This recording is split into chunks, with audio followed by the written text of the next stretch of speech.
I'm Nico Halili, and welcome to The Score, where we tackle the hottest and trending topics in sports.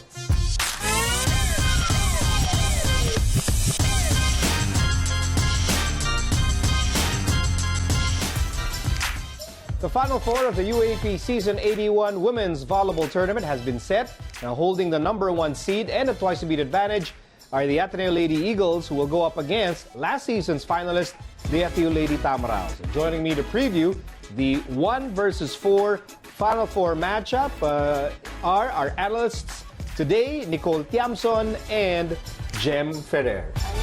Happy Monday, guys. Yeah. And happy Final Four. Ito na. So the Final Four is set in the sense that we already know the 4 teams. We know that 1 is Ateneo, 4 is FEU, 1 with a twice to beat. My first question will be FEU's big win over LaSalle, all right, at the last day of the second round. How does that change, impact your or influence your thoughts about Ateneo versus FEU in the Final Four? I think yung panalo ni FEU last night, sobrang laking tulong yun para mabitbit nila yung laro nila sa game nila against Ateneo. Kasi alam naman natin na si Ateneo, nung kalaban nila sila sa 3 sets lang sila eh. Tapos si FEU parang nag-5 sets sila. So parang may kumpiyansa sila kahit pa paano na madadala sa semifinals. Saka yun nga, yung parang sabi ni Ate Jam na bibit-bitin nila going to the semis nga, di ba? Yung confidence and then yung parang chemistry din ng team.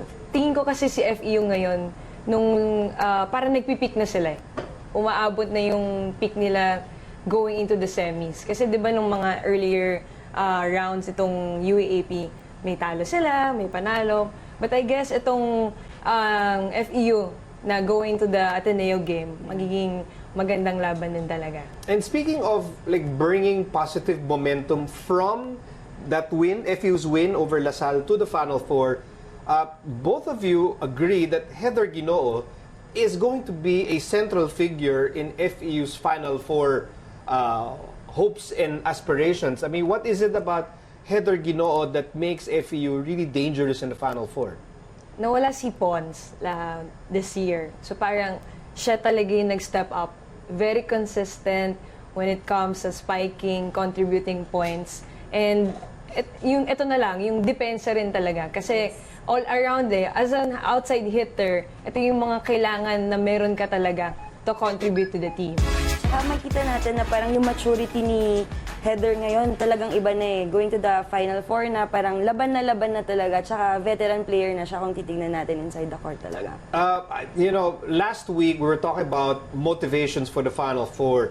And I remember Z and Phil, and they all said that FEU's motivation is proving to everyone that they belong to the Final Four and that they should be seen as title contenders. Do you agree with that, Chami? Yeah, kasi final contenders sila last year. And ngayon, wala naman, may isang nawala, si Pons, but then lahat ng seniors nandun pa rin naman, yung core ng team nila. And it's up to them if they really want to push through, not just in semis or going to finals again. Yeah, tsaka wala na silang ibang hahanapin talaga inside the court, kundi sila lang, nawalan sila ng isa nilang key player, si Ebon. So talagang kailangan mag-step up nilang lahat. They need to step up, of course, Yeah. because 1, Ateneo has a twice-beat advantage, and 2, Ateneo has some of the top players in the entire league. Chami, you'd like to focus on Kat Tolentino and what she will bring into the Final Four. I've seen Kat played since nung first round, second round, and last night, nakita ko rin siya maglaro. Very confident na siya. Yun nga, nag-matured na rin siya. And advantage, talagang minamaximize niya yung height niya. Kasi very, important yung pagiging opposite spiker ni Kat. Kasi kung i-compare mo sa FEU, which is unstoppable si Heather, and ka-diagonal niya, Kat is very effective on stopping the outside hitter when it comes to scoring. So not just that, lahat ng scoring skills, mapa-block, mapa-serve, mapa-attack, talagang nagko-contribute si Kat.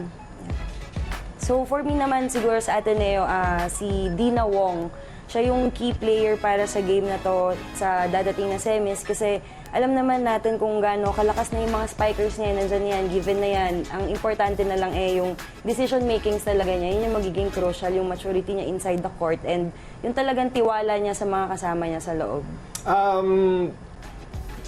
how big an advantage will Ateneo have, aside from the twice to beat, manpower-wise, personnel-wise? Ano ba yung lamang ng Ateneo over FEU?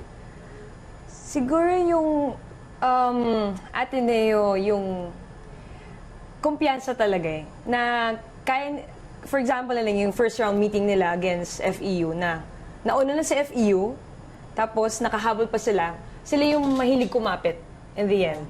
Diba? Like, hindi naman sa personal experience, pero magaling talaga silang kumapit. And makikita mo yung teamwork nila inside of the court.